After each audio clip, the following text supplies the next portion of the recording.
No,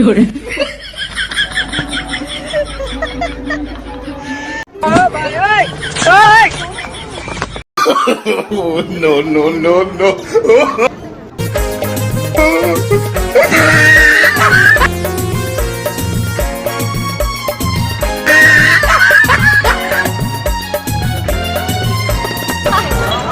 জয় জগন্নাথ, জয় জগন্নাথ।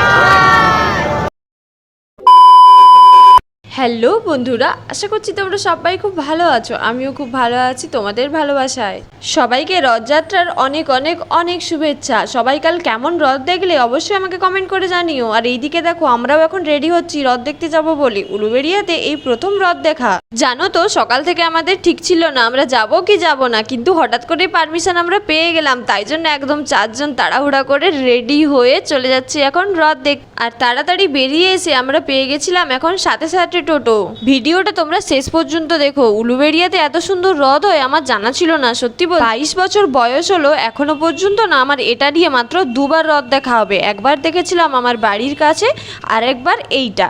আর এখানে এসেই দেখি শুধু কি রথ, রথের সাথে সাথে আরো অনেক কিছু, রথের মেলাও বসেছিল।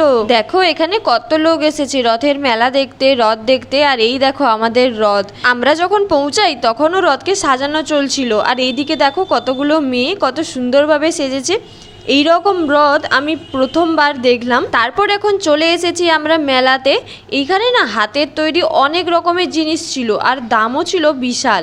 আমার একটা জিনিস খুব পছন্দ হয়েছিল, কিন্তু ওই দামের জন্য আমি আর নিলাম না, চলে এলাম। কিন্তু দেখতে বেশ সুন্দর লাগছিল। হাতের জিনিস তৈরি সত্যি অনেক সুন্দর হয়। তারপরে আমরা ওখান থেকে কেউ কিছু না নিয়ে একদম চলে এলাম কালীবাড়ির পেছন দিকটাতে, মানে মন্দিরের পেছনটাতে। মন্দিরের পেছনের ভিউটা এইরকম। তোমরা যারা কালীবাড়ি এসেছো বা উলুবেড়িয়া থাকো তারা সবাই জানো এইখানে জায়গাটা কত সুন্দর। এইখানে একবার এলে মনে হবে যেন না যাই, এখন অনেকক্ষণ বসে থাকি।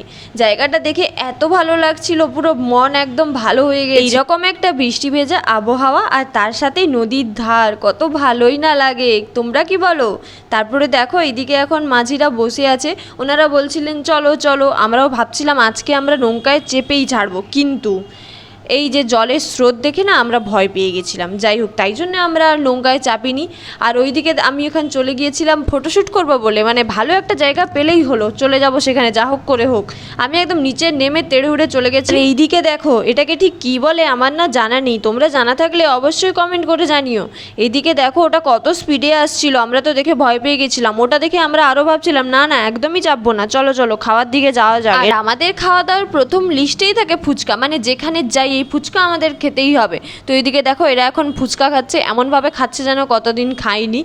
আমি এইগুলো বলছিলাম, আবল তাবল বকছিলাম, আর ওরা হাসছে। বাইরে বেরোলে আমরা কিছু খাই আর না খাই, এই ফুচকাটা আমাদের খেতেই হবে। তারপর চলে গেলাম আইসক্রিম দোকানে আইসক্রিম খাবো বলে।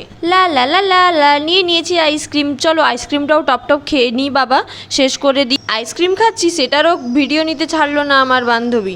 তারপরে আইসক্রিম খেতে খেতে আমাদের লক্ষ্য পড়লো ওই গাছগুলোর দিকে। ওইখানে না বিনে পয়সায় গাছ দিচ্ছিল। তারপর আমরা ঠাকুরকে প্রণাম করে গাছগুলো নিয়ে চলে এসেছিলাম ঠাকুরের জন্য কিছু থালা কিনবো বলে। আমাদের রুমে যে ঠাকুরটা আছে না, তার জন্য না আমাদের থালা কেনা হয়নি, তাই জন্য আমরা একটা ছোট থালা আর গ্লাস কিনে নিলাম। তারপরে এখন দেখো রাস্তায় আমরা কাউতালি মারাতে মারাতে একদম চলে এলাম। আমাদের না ওখানে আরও কিছুক্ষণ থাকার ইচ্ছা ছিল, কিন্তু হঠাৎ করে নার্সিংহোম থেকে ফোন আসে আমাদেরকে যেতে হবে, তাই জন্য আমরা একদম চলে এলাম। আর রাস্তায় দেখো এই ছোট্ট বাচ্চাগুলো কত সুন্দর রথ টানছিল। আমি তাই জন্য ওখানে রথটা টেনে নিলাম। এখানে ধরতে পারবো কিনা আমি তো জানি না, তাই জন্য ওখানে টেনে নিলাম। তারপরে দেখো এইখানে ওই যে মেয়েগুলো সেজেছিল না, দেখো ওরা কত সুন্দরভাবে র্যালি করছে। আর এইদিকে এনারা এত সুন্দর দেখতে লাগছিল, মানে কাছ থেকে তোমাদেরকে কি বলবো। একই কালারের শাড়ি পরে মহিলারা এক পাশে ছিলেন, আর এই পাশে দাদা ভাইরা এক পাশে ছিলেন। আমার দেখা সেরা রথ। তোমাদের কেমন লাগলো ভিডিওটা অবশ্যই আমাকে কমেন্ট করে জানিও। আর এখন আমরা চলে যাচ্ছি রুমে। টাটা সবাইকে, সবাই ভালো থেকো, সুস্থ থেকো।